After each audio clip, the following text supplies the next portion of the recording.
chegou um grupo de policiais dizendo que ia invadir, com a ordem judicial, uma propriedade que era privada. Propriedade, salve Renata, propriedade privada, onde o acampamento estava, e dava boa noite, Lula. E aí disse que se aquelas pessoas que estavam no acampamento gritassem boa noite, presidente, eles iam invadir e prender. Estavam cães, tinha pessoal fortemente armado, ia ter um massacre.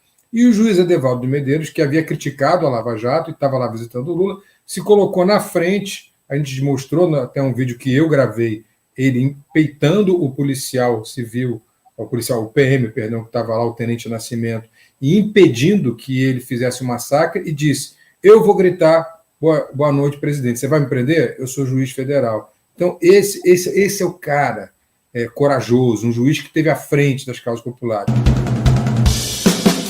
Ô, Felipe, aproveitando aqui, essa semana a gente teve o lançamento das lives semanais do presidente Lula. Daqui a pouco a gente vai falar também do juiz Edevaldo Medeiros, mas antes queria perguntar para você sobre esse assunto. O que você achou agora, né, do Lula ter essa live toda terça-feira, às 8h30?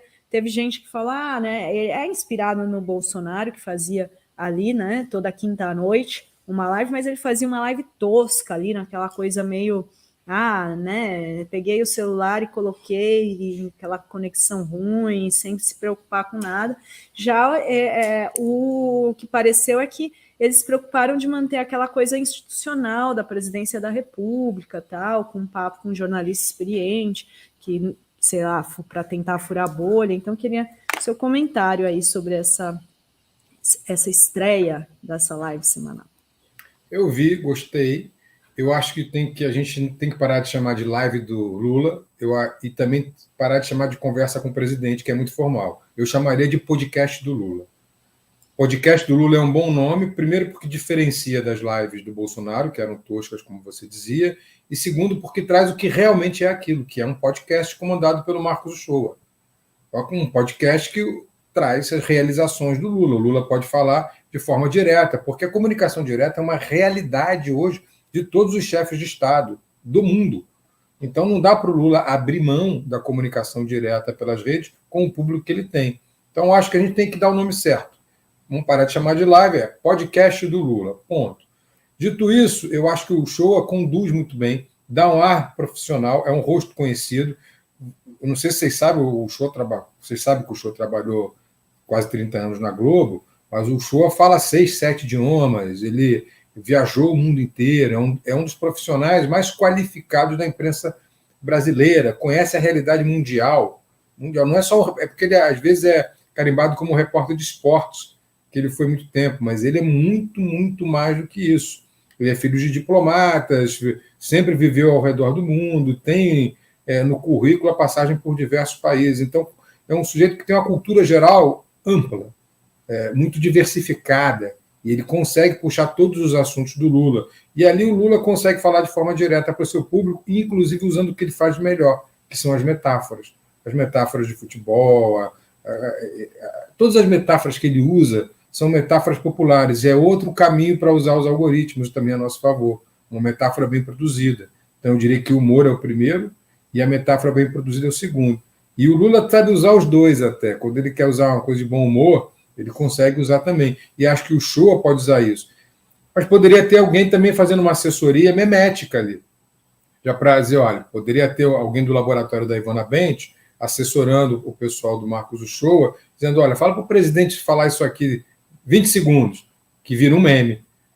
Como o Dino fez o negócio dos Vingadores em comparação... a história do Dia dos Namorados que o Lula fez. Exato, Sinara, é isso mesmo.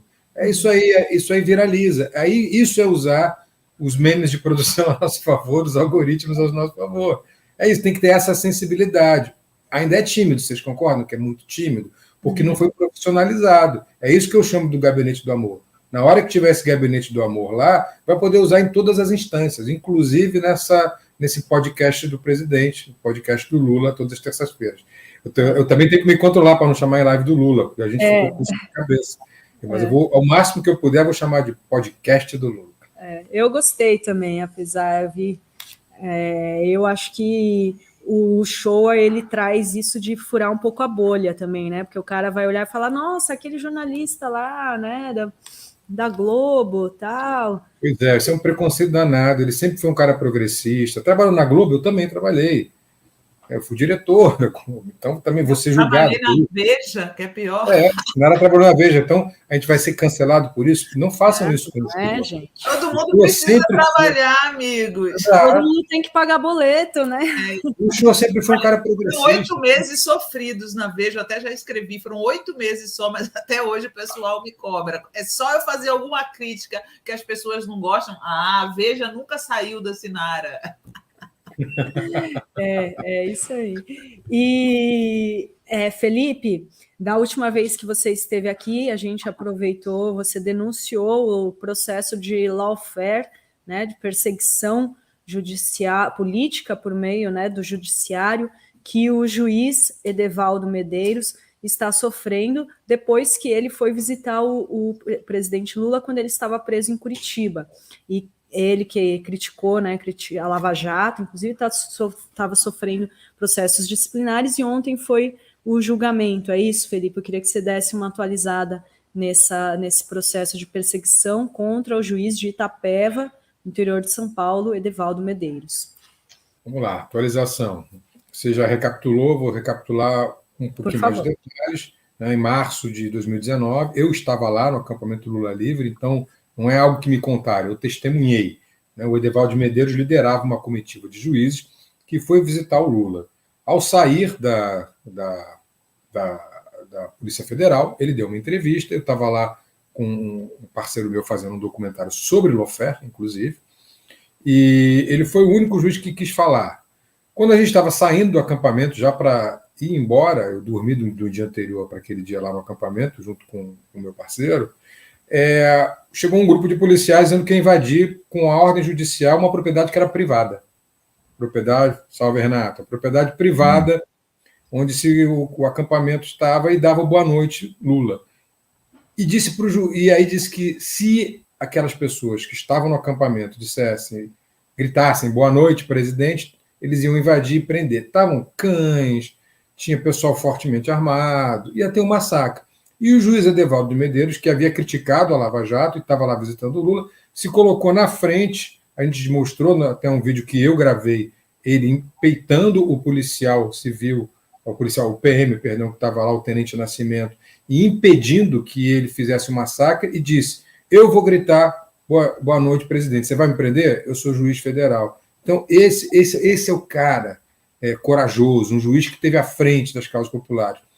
E aí ele foi perseguido desde 2019 sobre isso. E o lawfare é o seguinte, porque a corregedoria do TRF3, ele é o juiz de São Paulo, então o tribunal é o TRF3, foi na vara federal que ele comanda, e não foi por causa do apoio a Lula, foi lá pinçar algum processo. Achou um processo atrasado, e por causa desse processo atrasado, ele teria uma abertura de processo ontem, pelo órgão especial do TRF3. São 18 desembargadores.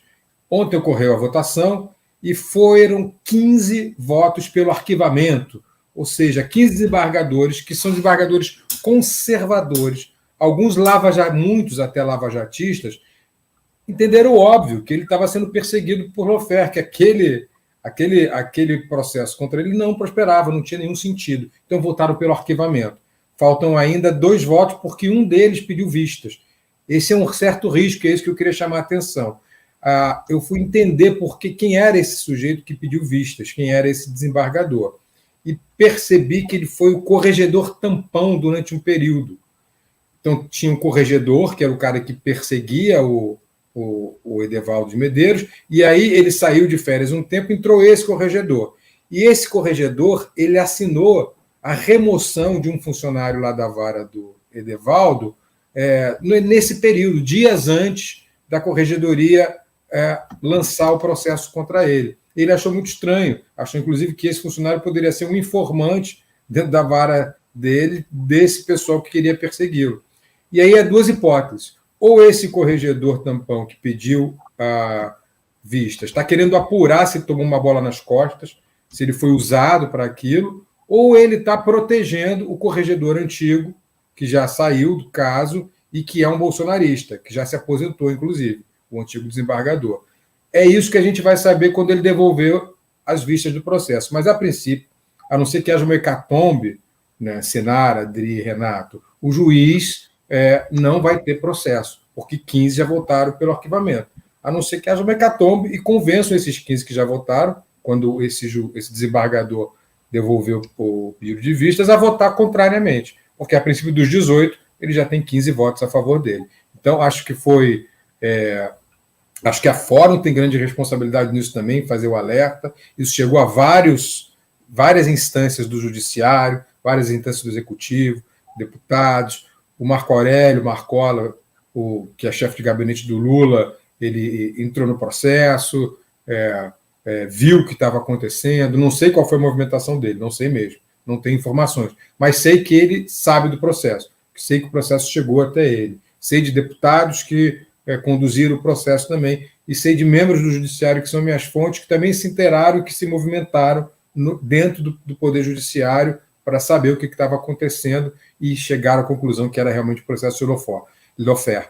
Pessoas do Judiciário que, inclusive, nem são pessoas progressistas. São pessoas bem conservadoras que me ligaram e disseram: Felipe, é Lofer, ele está sendo perseguido. E nós estamos dando esse alerta para o TRF-3. Então, acho que, por enquanto, fez-se justiça, mas eu ainda fico cauteloso, aguardando a volta do pedido de vista desse desembargador. Acho que quero agradecer à Fórum, porque acho que a Fórum teve um grande papel nisso. Você e Renato tiveram um grande papel nessa desconstrução do Lofer contra o juiz Edevaldo de Medeiros.